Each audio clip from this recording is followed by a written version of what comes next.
Hi guys! So ayan, gagaling ko lang sa garden. Nag-harvest ako ng mga patula. So ayan, meron ako ditong nahiwa. At ito yung miswa. Yung chicken, pinapalambot ko pa. So, magluto tayo ng miswa with chicken. So, meron ako ditong nahiwa. Lagyan natin ng miswa. So, ayun na guys. Nakaluto na ako ng miswa na may patula. So, diba? Pang isang barangay.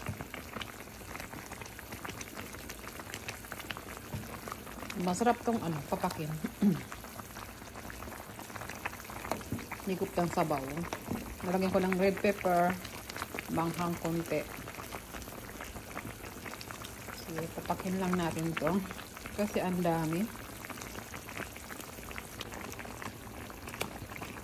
4 na patula to. Nalagyan ko ng bell pepper and jalapeno pepper. Tapos, ayan.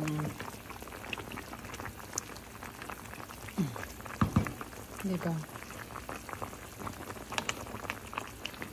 Masarap to pag winter time. Higop ng sabaw. Ayan. Patayin natin kasi luto na yan.